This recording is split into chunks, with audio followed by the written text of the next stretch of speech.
Now excited to be joined by a very special guest. It is Tim Tebow. Tim, plenty to get to with you, of course, but let's start with something that you've been doing for years. I know you're very passionate about. It's got a new twist this season. Tell us everything that's going on with the Allstate AFCA Good Works team. Well, we are just so excited for another year because these 22 young men are doing incredible things on and off the field. And it's also so near and dear to my heart because I got to be a part of this team coming off my senior year in college. And so I'm just so grateful. Like the impact they're making is incredible. And, with this 2024, I'll say AFCA Good Works team, they rival any of them. I mean, you're talking about Gavin Sawchuk going to Joburg and Cape Town around the world to help, or JJ Weaver or Pegues. Both of them are part of it, and they're making massive impacts. Malachi Stark speaking at FCA, the hardest part is narrowing down which stories do I want to try to tell the world about what they're doing because there's so many of them. And yeah, the twist this year is the Allstate Werfel Trophy. Whoever the team captain is going to receive that, which is an incredible honor. It's something I was very fortunate and humbled to be a part of and win. Danny Werfel was a huge hero to me growing up and the example he set. And now these team captains have the opportunity to try to live up to that and receive such a humbling award. And so we need everybody to go vote on who they believe the team captain is, and that incredible honor, they'll receive the Allstate Werfel Trophy. You need a trophy named after you too. I know Werfel's great. Like he's awesome. You need a No, trophy named after you no. too. I don't think so. I think we can keep it to the Allstate Good Works team and Danny, and I think that'll be good.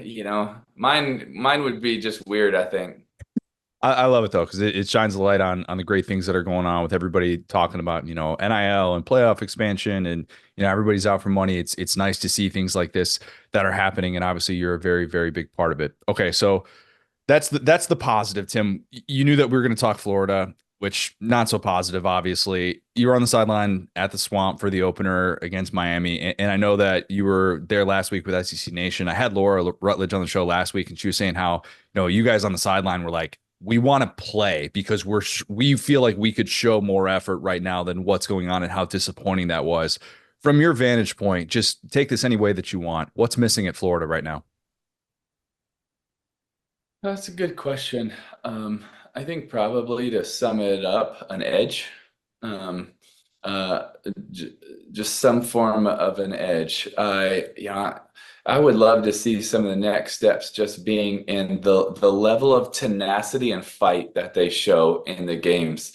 Um, I think that at times it looks very competitive, and at times it's where is that physicality? Where is that tenacity? Where is that edge? Where is that 4 to 6 seconds of relentless effort and focus? And I think it's hard because we generalize like that, and that's not always fair to generalize because there's some guys that are giving incredible effort, and you see individuals playing, but as a unit, offense, defense, special teams.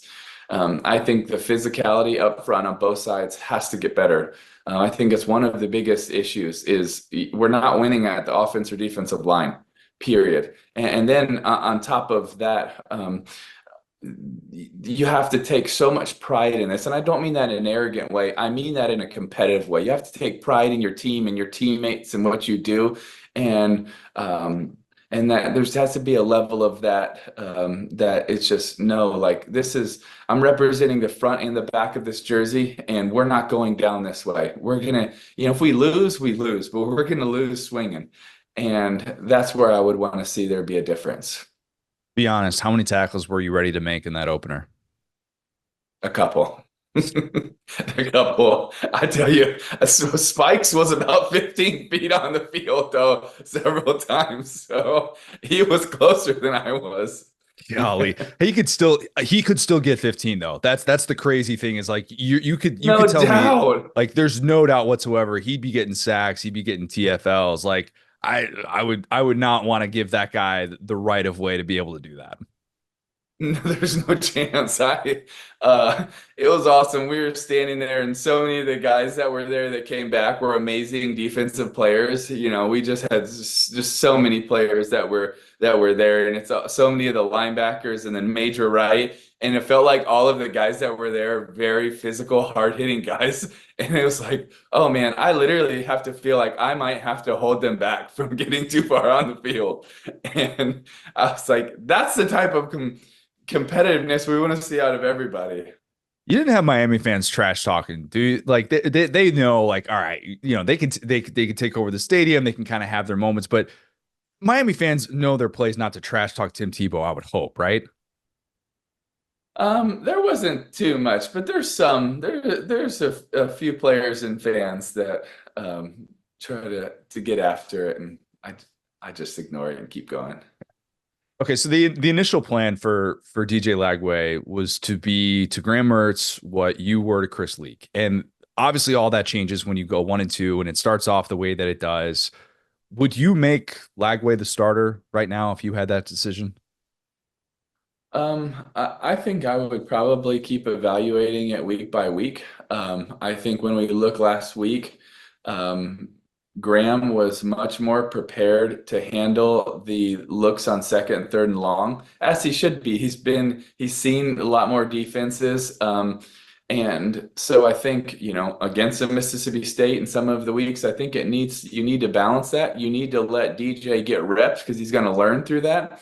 But it's where it balances of who you're playing, because a Mike Elko defense, when you can't run the ball and you're in second and third and long, I said this before the game, DJ's going to be seeing pressures and looks he's never seen in his life.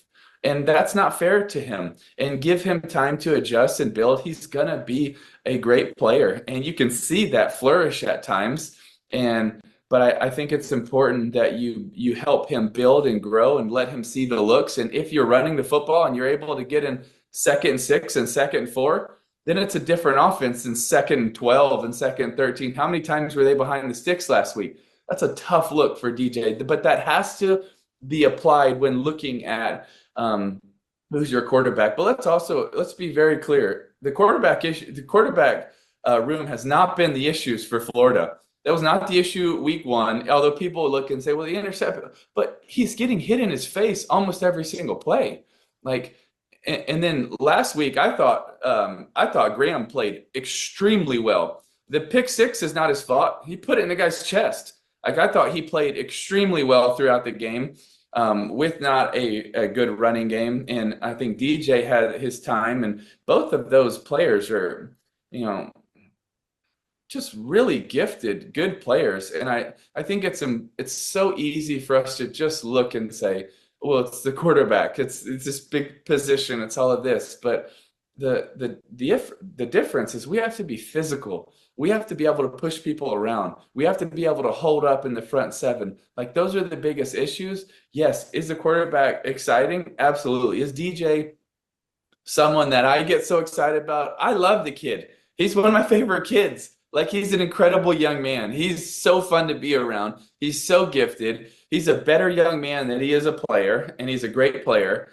And so I'm so excited. But when we want to address the real issues, it's not the quarterback position right now. Sure, is there areas that can get better? No doubt. It's a bunch of other places. Yeah, and I think that was definitely the takeaway from watching it play out Saturday is like, look, you can talk about the quarterback battle, and so we're blue in the face, but reality is like the lines of scrimmage are just not where they need to be at this point. It's kind of, it feels like wasted breath. In non-Florida things, which SEC quarterback has impressed you the most so far? I think Quinn Ewers, I know he got hurt, but the way he played first, 2.5 games was impressive. Obviously, Arch came in and did really well, but the way that Quinn was able to manage the game in the big house against Michigan, that's still a really good defense. It's just, he's so accurate and he makes it look so easy. It's just, you like watch him and you're like, that is such a natural throwing motion. He's so gifted. It's so easy. It's a walk in the park for him. So I think he's played very well. I'm excited to see what happens when Jackson Dart and Ole Miss's offense with all those weapons, how they look when they play a good defense. And one of the hard things to evaluate is the best offenses in the SEC haven't faced the best defenses. So now Nico against Oklahoma's defense, I can't wait for that. Like that matchup is going to be awesome. That is going to be really fun. It's going to be exciting to see when Jalen and Alabama's offense go against Georgia's defense. That'll be really exciting. But those are the two. I mean, Nico's really stood out. How he played against NC State, the way he's able to go from an easy catchable, accurate short pass to a on the money throw down the field. Just completely changes Tennessee's offense, and I love what they're doing right now. It looks like there's a really good chance that we're about to see Arch Manning get his first career start. Again, we're recording this book before availability reports and all that stuff, so take that with a grain of salt. But you know, let's say that is the case. What advice would you give Arch ahead of his first career start? Do what he's been doing for a long time. Don't make too much of it. Don't let the pressure build. Man, he's ready for this moment. He looks so great. This entire year when he's gotten in the game, he's played well. He hasn't tried to press too much, but also he's got the arguably the best play caller in college football right now in Steve Sark. So that makes it really nice. He knows how to get quarterbacks going. He does such a good job from the running game to the RPO and very catchable RPOs too, to the downfield play action. He just sets you up so well. I really feel like Sark is to college what Shanahan is to the NFL right now and offensive football. And it's fun to watch. But so anyways, Arch should just hey, I don't have to do anything more than what Coach Shark is asking me, and he'll be great. He's so talented. He's so poised. He's extremely accurate. He's a way better athlete than I think most people kind of thought when coming in. But just through going to Texas and being there over the last few years and seeing his numbers in the weight room and on the GPS, you're like, okay, he's a really good athlete too. Did you ever have Peyton or Eli reach out to you before you got your shot at Florida? I know like Manning Passing Academy has been a thing forever, but like, did you ever have them like cross paths with those guys before, you were while you were at that point in your career, were you still kind of figuring out what exactly like it takes to be elite at the college level? No, I never got to see them before I got to Florida. Several times then, and then obviously in the NFL, our paths crossed, and every time they were encouraging. Every time they would say things of belief or inspiration, or every time. Both of them were always that way, and including their father, who's could not have been more encouraging. Every time I've always been around him and so kind. So that whole family has just been super sweet. But no, I didn't have the privilege of meeting them in high school. But then from a few events and games and stuff in college, I met them around, and they just could not have been nicer. I want to give Florida fans a little bit of positivity because certainly it's been probably lacking for the first few weeks of the season here. I don't think I've ever asked you this, but it's something that I've always wondered about. I think Florida fans in general always wonder about. Do you have a favorite Percy Harvin story from back in the day? Ooh,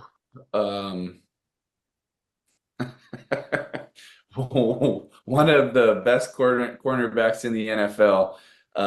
We're together, actually watching a Florida basketball game, and he had the chance to go up against Percy, and he looks at me when during the game. He was like, "By the way, how incredible is Percy?" And I was like, "I know, it's unstoppable." And he was like, "Man," he's like, "I've never had to go against somebody that I was more terrified in the first, couple steps could lose me. He's just so gifted." And I was like, I know, it's crazy. Like Percy's so gifted. Percy, I think the one thing that people don't give him enough credit for is how he's so gifted, so good, so explosive, but he's also so competitive. Like, man, in big moments, that's also when Percy, he shines and he wants the ball and he shows up for those big games and he shows up for the big moments in them and he wants the ball. And man, that combination, when you have very gifted and very competitive, Like he didn't shy away from those moments, and I loved it. There's that look in his eye where like, dang, okay, I'm glad he's on my side. It's awesome. What could he have been in the NFL if he had stayed healthy, man? Because they just there was like that brief moment with the Vikings where people are or maybe it was with the Seahawks. I can't remember, but there was a moment where people are like, "Is Percy Harvin already the best player in the NFL?" And then it obviously never panned out for him and being able to stay on the field. But like, what type of player could he have become? Well, I think you could say that, a lot throughout his career. And he was so tough. He played with injuries. Just some of those you just can't keep playing with the different injuries he sustained. So he was tough even to fight through it and get back earlier from high ankle sprains. And he was so tough. I I mean, it's hard to say what he could have been, except when he's at his peak, who covers him? Who stops him? I don't know. Um, I just know I'm grateful that I got to play with him, that I got to watch him, and it's just there are times when he's going up against a really good DB in one-on-ones, and he could give him a move, and within a split second, he would have a 10-yard separation. Like he's just that explosive. Such a fun player to watch and somebody that for college football fans, you remember very, very well just how special it was. Uh, But guess what? When you're a teammate, you also have to be careful not to watch him too, because he's so fun to watch. You're like, no, I gotta keep running, get a block, do something. It's so easy because it's that good. You're mesmerizing.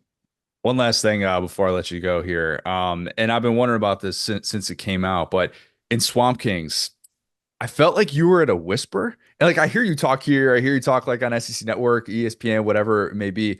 And I was wondering, like, did they instruct you to kind of like talk like this a little bit? Like you were in this like different kind, and I don't know if that's just like your competitive Uh, zone where you're just super locked in, but you're usually such a Maybe it fired up, was. like I don't know. animated guy. But like what exactly Yeah, was like the genesis behind that? I don't know. I've never been asked that. I guess it was just in some of the stories I told. I don't know, or they didn't use ones where I was louder. I'm not sure, to be honest. I I haven't really thought about it. So there you I go. I think it was just like the intensity coming out. Like you were getting back into the competitive mode, like where they probably like show you games and Could be. stuff and they show you specific hits and you're just like locked in and it's like singular focus, something like that. Whereas But when when you're they're an analyst, asking you stuff, you're kind of just like reliving some of it, and maybe that's it a little bit. Yeah. I yeah, don't it was know. It's a good question. all right, fair Yeah. enough. Fair enough. I like the observation though. I'm like, I don't know. Yeah, no, look, it just these are the types of things that losers like me, we lock into and That's we're not like, true. That's not true stuff. dude, I love it. That's I a really fun appreciate observation. I appreciate the time, man. On behalf of everything that you're doing with the Allstate Good Works team, I know that this is something that you've been very passionate about for a long time. It's been awesome to see this grow into what it's become. Best of luck to you with everything with that, everything you got going on with TV, and probably most importantly of all, best of luck to your Gators, man. Oh, thank you. And go vote for the Allstate Werfel Trophy winner. Yes, one more time. Where can people do that again? I believe that's ESPN.com/Allstate. Perfect. Perfect. Tim, thanks again, man. Really appreciate it. Of course. Appreciate you.